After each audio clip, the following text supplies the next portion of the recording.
रामचन्द्राय जनकराज मनोहराय मामकाभीष्टदाय मैदमङ्गलम् कोसलेसाय मन्दहासदासपोषणाय वासवादिविनुत सत्वरदमङ्गलम्।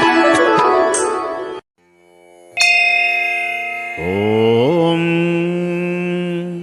శ్రీ మహాగణాధిపతయే నమః. సరస్వత్యై నమః.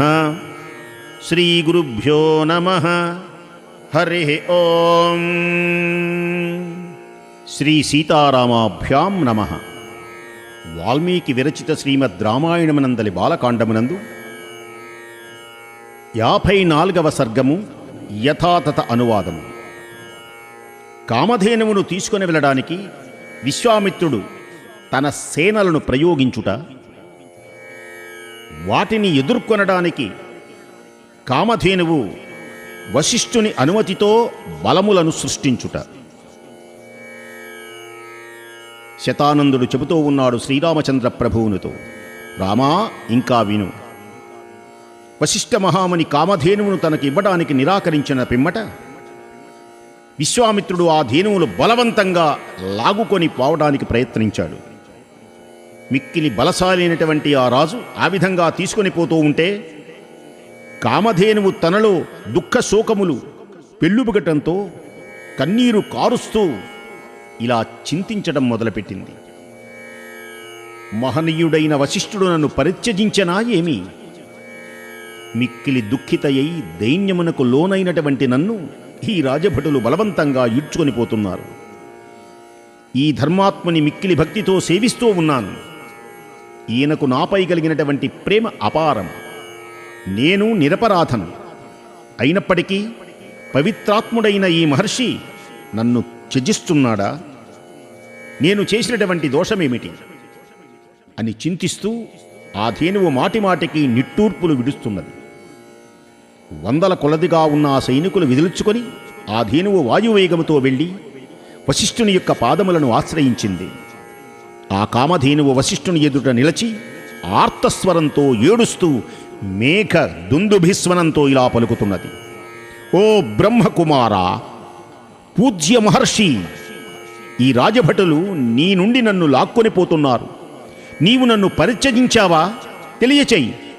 శోకంతో అలమటిస్తున్న ఆ ధేనువు యొక్క మరవిని ఆ బ్రహ్మర్షి దుఃఖితైనటువంటి తన సోదరితో సమానముగా భావించే ఆశ బలాలతో దివ్యమైనటువంటి తేజస్సుతో ఉన్నటువంటి ఆ శబలతో ఇలా అంటున్నాడు, ఓ శబల, నిన్ను నేను పరిత్యజించలేను, అలాగే విడిచిపెట్టనూ లేదు.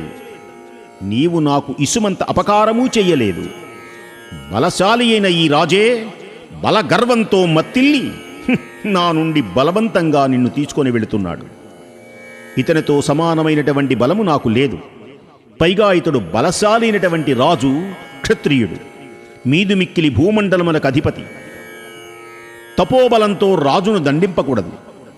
చతురంగ బల సమన్వితుడైనటువంటి ఒక అక్షౌహిణీ సేనతో కూడి ఉన్నటువంటి ఇతడు మిక్కిలి శక్తిశాలి. వశిష్ఠుని మాటల యొక్క ఆంతర్యమును గ్రహించినటువంటి కామధేనువు తేజోమూర్తి అయినటువంటి బ్రహ్మర్షితో ఇలా సవినయంగా పలుకుతున్నది, ఓ బ్రహ్మర్షి, నిజముగా క్షత్రియుని బలం బలమే కాదు, నిజమైనటువంటి బలము బ్రాహ్మణుని యొక్క బలమే బలం. అది మిక్కిలి గొప్పది, అది దివ్యమైనటువంటిది, క్షత్రియ బలము కంటే మిన్న అయినటువంటిది. విశ్వామిత్రుడు మహావీరుడే కాదనను, కానీ నీ తపశ్శక్తి తిరుగులేనటువంటిది. సాటిలేని బలశాలి అయినటువంటి నీ ముందు అతడు బలహీనుడే. ఓ మహాత్మా, నీ బ్రహ్మబలం నన్ను పరిపుష్టిని వనర్చినది. నాకు ఆజ్ఞ ఇవ్వు, ఆ దురాత్మని బలగర్వమును నేనే చిత్తు చేస్తాను అన్నది కామధేనువు. ఇలా కామధేనువు పలకగానే మహాయశస్వి అయినటువంటి వశిష్ఠుడు శత్రుబలములను రూపుమాపగలిగినటువంటి సైన్యాన్ని సృష్టించు అని ఆదేశించాడు. ఆ మహర్షి యొక్క ఆదేశమును పాటించి ఆ దివ్యధేనువు సైన్యమును సృజించింది. ఆ ధేనువు యొక్క హుంకారము నుండి వందల కొలది పప్లవులు బయల్వెడరి విశ్వామిత్రుడు చూస్తూ ఉండగానే అతని బలములన్నిటినీ నశింపచేసింది.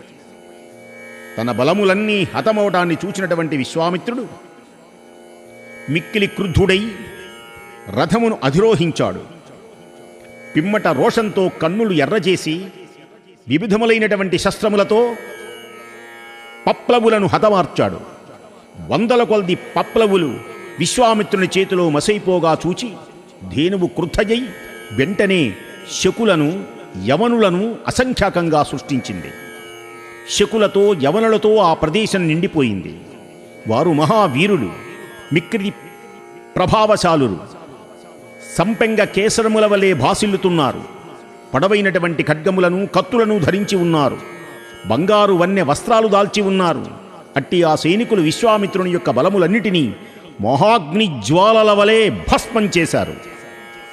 అంతట మహాబలశాలైనటువంటి విశ్వామిత్రుడు గొప్ప శక్తిగల అస్త్రములను ప్రయోగింపగా యవనులు, కాంభోజులు, పప్లవులు అని మ్లేచ్ఛజాతుల వారు అందరూ కూడా చెల్లాచెదురైపోయినారు. ఇది వాల్మీకి మహర్షి రచిత శ్రీమద్ రామాయణమునందరి బాలకాండమునందు 54వ సర్గము యథాతథ అనువాదము సమాప్తము.